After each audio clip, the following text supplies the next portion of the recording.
horror films in the mid-90s were in a fallow period. You know, the big horror franchises of the 70s and the 80s, like Halloween, Friday the 13th, Nightmare on Elm Street, they'd started to wane at the box office. And you know, for young kids in the 90s, especially the mid and early 90s, you know, Jason and Freddy and Michael just weren't really scary anymore. So the real big question for Hollywood was, you know, could there be a horror movie that could come in, reignite the genre, and once again resonate with teen audiences? And the answer to that question was a movie called Scream. When Scream came out, it was a huge hit, but then what happened is the studio said, okay, we want our own horror movie. So for the first time, all of the major studios started producing genre movies, slasher movies. So you had I Know the Summer and Urban Legend, which were given, you know, $10 to $15 million budgets, splashy ad campaigns. Suddenly they were shot 2, 3, 5. You had you know, mainstream directors, writers, producers, DPs, editors, you know, composers working on these films. So suddenly the B movie was elevated to the A movie. You know, it's one thing to say you're a producer and then they ask you, well, what'd you produce? And if you can't, you know, list off some movies, it's hard to really say you're a producer. So I was really looking at the kinds of movies that young people wanted to go see, which were, you know, kind of about themselves, that they could relate to in some way.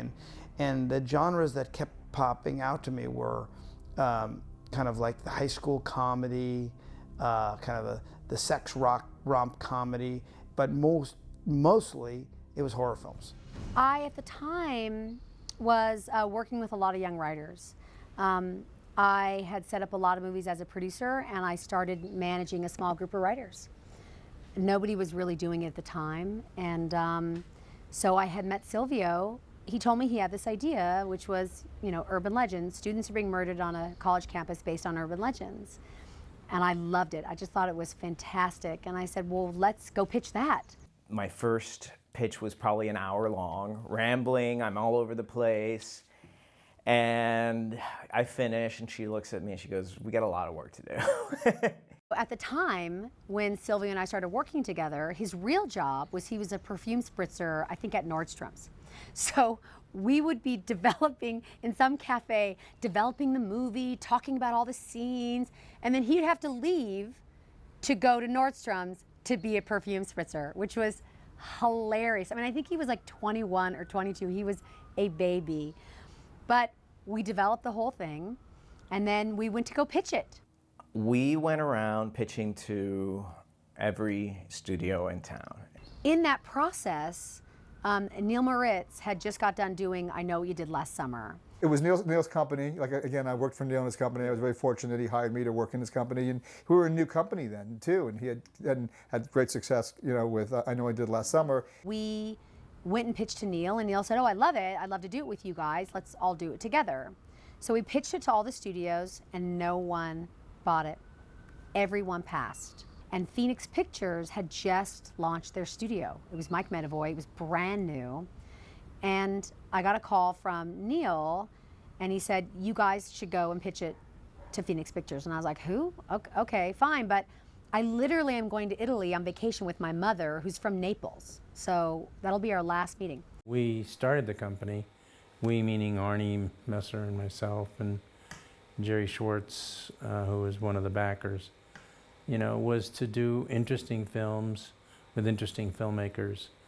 And I wasn't afraid to give somebody a chance if I thought they could do it. So, you know, you're one of those 24-year-olds who think you know everything. And I remember being at Phoenix, and we had made a couple of more art house movies, which probably hadn't made as much money as the company had hoped. And I was on this kind of kick to find a movie which could just make money at the box office. They had been a company that had been making a lot of prestige movies that were critically really well received. His talent relationships are crazy. I mean, he was doing movies, you know, The Mirror Has Two Faces with Barbra Streisand, and all these really, really highbrow, high-end, award-winning, Oscar bait kinds of movies. Some people probably think that you know, I like only, you know, Amadeus and Apocalypse Now, and you know, instead of liking the smaller movie or anything else. I mean, you know, I don't actually see the difference. And here we come along with this little horror movie And I just think conceptually he really liked it. I think he really, Scream had just come out. It was massively successful. I Know You Did Last summer. And so we were sort of riding that wave because it was really fun horror. At that point, even then, I was too old to really know what an urban legend was. It had to be explained to me. Once I got it, I think I was there. We went right for the most famous ones, whether there was the person hiding in the back of the car, the call is calling from inside the house, some really disgusting ones, the dog in a microwave, we found some ones that, anything that people could immediately go, oh, I know that. I think because they were so new, they weren't handicapped or sort of stuck in the kind of corporate studio way. So everybody was kind of new. I remember Gina and Brad and Silvio came in to pitch Urban Legend. I believe they pitched me only, but they might have pitched me and Rick Hess, I can't remember. No, they pitched me only. And I loved it, and I brought it back to Rick, who loved it too, and then we took it to Mike, and Mike bought it. I got the call that they made an offer. They wanted to buy it. That was it, which was amazing and a true tribute to the fact that Phoenix Pictures needed movies, and we got there. We were the right movie at the right time. I mean, it was a few drafts. It was work. I think the first draft that went into Phoenix, they were, they still were very much in love with the premise, but they're like, it needs to be better. We had a script by, God, we must have had a script by October or November. It was that quick. I think it was off the second draft that they went ahead and greenlit it. I still remember the day it came in. You always, when you work at a studio, you always trying to work out who's going to try and kill your project. And I remember coming in on that on a Monday after the weekend read and writing up Mike Medavoy my notes on why we should make this movie. And we get into the weekend read meeting, which was always at Phoenix at 10 a.m. on a Monday. And Mike brings up Urban Legend like halfway through the meeting, and he goes, I've read this script. What does everyone think?